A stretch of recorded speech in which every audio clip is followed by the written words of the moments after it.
first common rheumatological disease which we see in practice is rheumatoid arthritis, which is an inflammatory polyarthritis affecting the smaller joints of the hands and feet, which results in the deformities if it is not treated well. The second condition is a condition called ankylosing spondylitis, in which patients present with low back pain, which is worse in the night, worse in the early morning, left untreated, it becomes stiff like a bamboo.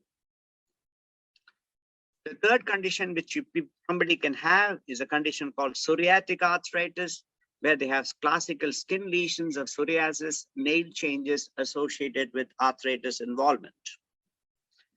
The other common condition which we rheumatologists see in practice is a disease called systemic lupus, which occurs more often in younger women presenting with fever, this classical butterfly rash, hair fall and alopecia. I do not have systemic lupus, and it also presents with arthritis.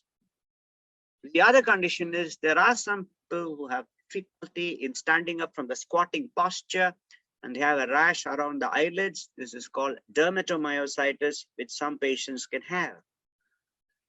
There is another condition in which the body's defense system starts fighting the blood vessels.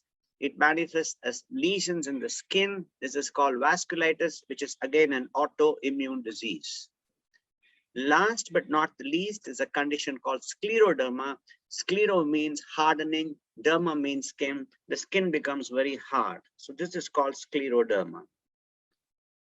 Now, one important thing which I would like to tell ladies and gentlemen is a condition called antiphospholipid antibody syndrome, in which I have an experience of more than a lot of patients in the world. It is a condition where there is the tendency for the blood to clot. And the most important thing, it can present with gangrene, and in women, it can present with recurrent pregnancy loss.